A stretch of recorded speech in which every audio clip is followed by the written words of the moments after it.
What's going on, everybody? It's your boy C-Zar, and we are talking about Solana today at the request of Jorge Santos Photography. We're doing this for you, and if anybody needs a photographer, Jorge Santos is your guy. Hit that like button, you guys. Subscribe if you want to see more content like this, and let's get into it. So here we are, sitting at about $190 now. Definitely expected Solana to move down, right? Had this breakout move, pulling back to find support at previous areas of resistance. It makes sense, all the sense in the world. We take an overall high here to this relative low, 1272, down to the 786, 886 area. That's to be expected. Yeah, it's very, very normal stuff. Higher lows overall. You actually look like you're kind of in this nice trajectory upwards. I would suspect you're very near your low, if not at your low. Probably ready to move higher any day now. If we look at the relative low to the relative high, you have closed just below your 382 with the recent week close. You are, with 2 days and 17 hours left in this week, looking to close right back up above it.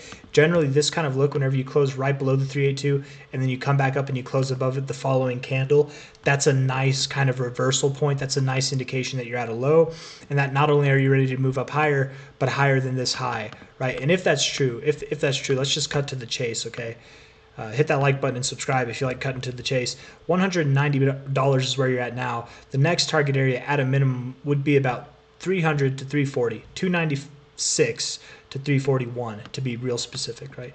And that's just based off that fib there. This fib is more significant, and this fib, the 1272, would actually line up there, 245. The 1618 is at 301, so that promotes a very solid area of resistance at 361. You have your 200 level and your 1886 level lining up with this 1886 here at about 381. That could be the target area. And then your 2272s line up very well as well, all the way up at 446. Maybe you do move all the way up there. I don't know if it happens by the end of January, though, right? That's kind of the idea that I'm looking for. I want to talk about what targets we could achieve, what price we could achieve by the end of January. That's what I want to go for here. So looking at this RSI, higher lows, kind of at an area that you like to find support. Again, bringing these targets, and I want to actually bring this back on here, bringing these fibs back on. I would think by the end of January, you're at 190 now. I think 300 is probably where you go. At the highest, I would think 342, 350. I don't think you go higher than that by the end of January. April, May, we could talk about $400 and higher. But at the moment, right now, being at 190, I would think something around 300 to 350, likely closer to that $300 area is where you go, if I could just speak. So that's really it, guys. I don't really know if I have anything else that I want to say. Lower lows in your 3-day RSI, right? It's a little bit lower, but hey, you're at this area that you found support several times before, right? Every time really before in this whole range, and now you're finding support at the areas that you found resistance at every time before as well, while getting the support on your RSI, right? Nice for a move up, okay? Plus, beyond that, obviously, you have the higher low here with the lower low. That's hidden bullish divergence. Daily RSI looking like it's coming to the end of a downtrend, right?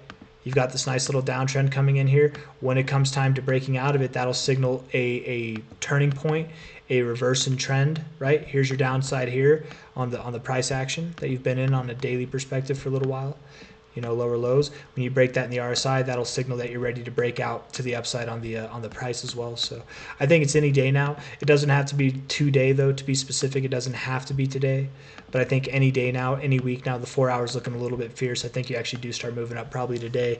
But soon enough, you'll break out of this consolidation phase to the downside. And soon enough, probably by the end of January, I would think that you are around, if not above, $300. You're at 189 now. So that's all I got for you guys. If you liked the video, hit the like button. Subscribe if you want to see more content like this. As far as end of cycle predictions go for Solana, my assumption is something around $1,000. You could break above 1,000. You could fall just shy of it, but around 1,000 is what I think.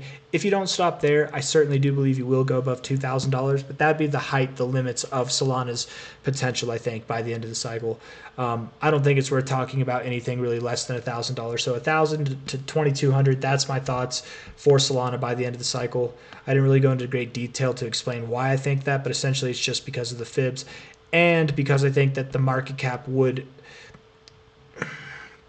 It's not that Solana deserves that market cap, but it's a suitable market cap for a coin like Solana at the bull cycle peak, if that makes sense. So I mean those words. So hit that like button, subscribe. I'll see you guys on the next one. Take care. Bye.